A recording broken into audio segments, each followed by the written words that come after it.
माझ्या प्रिय भक्तांनो, माझ्या लाडका बाळांनो, माझ्या मुलींनो, आज तुम्हाला घरातली दरिद्रता दूर घालवण्याचा महाउपाय मी सांगणार आहे. तुमच्या घरात आर्थिक परिस्थिती चांगली राहील, सदैव लक्ष्मी टिकून राहील आणि तुमच्या घरात सकारात्मक ऊर्जा निर्माण होईल. तुमच्या घरातले दुःख दारिद्र्य सर्व दूर होतील. कार्तिकी महिन्यातला कुठल्याही गुरुवारी तुम्हाला हा महाउपाय करायचा. जर तुम्हाला हा उपाय कार्तिक महिन्यात जर करता आला नाही तर तुम्ही कुठल्याही शुद्ध शुक्ल गुरुवारी, हा कृष्ण पक्षाच्या गुरुवारी तुम्ही करू शकता. त्यासाठी तुम्हाला संध्याकाळी हा उपाय करायचा आहे. एका तांब्याच्या मोठ्या तांब्यात पाणी घ्यायचं आहे. देवघरासमोर बसून तुम्हाला एक वेळा श्री स्वामी समर्थाय नमः असे मंत्र जाप करून, तुम्हाला एक माळ जप करून तुम्हाला हा उपाय करायचा आहे.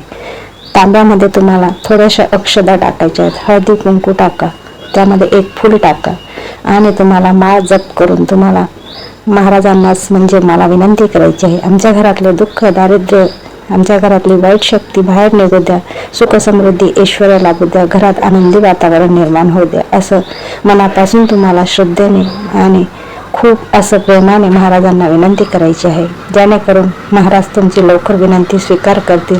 मन शुद्ध आणि पवित्र असेल तर महाराज लवकरच ऐकतात आणि आपल्या ज्या इच्छा असतात ते लवकर पूर्ण करतात.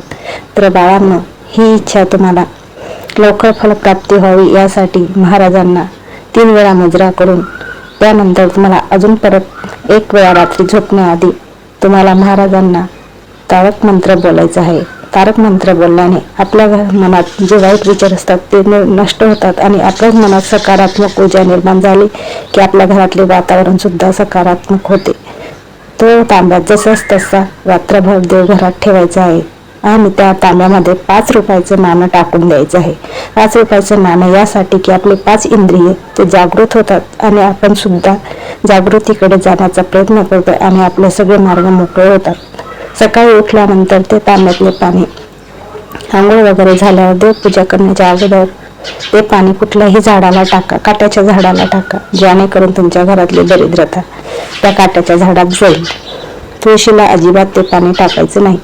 त्यानंतर तुम्हाला जे 5 रुपयाचे नाणे होते ते काढून कुणीही तुमच्या दारात एखादी व्यक्ती मागणारा आला तर त्याला द्या, किंवा लहान मुलं असतील त्यांना गोळ्या बिस्किट द्या, पैशांचं घेऊन त्यांना संतुष्ट करा. बघा, हा उपाय केल्याने तुमचे अनेक प्रश्न सुटतील आणि स्वामींचा आशीर्वाद तुम्हाला प्राप्त होईल. कारण की स्वामींचा आशीर्वाद ज्याच्या पाठीशी असतो तो कधीच दुःखी राहत नाही, तो सदैव सुखी असतो. भिवू नका, मी सदैव तुमच्या पाठीशी आहे हा शब्द लक्षात ठेवा. स्वामी सेवा करा, स्वामी सेवेकरी व्हा. शुभम भवतु.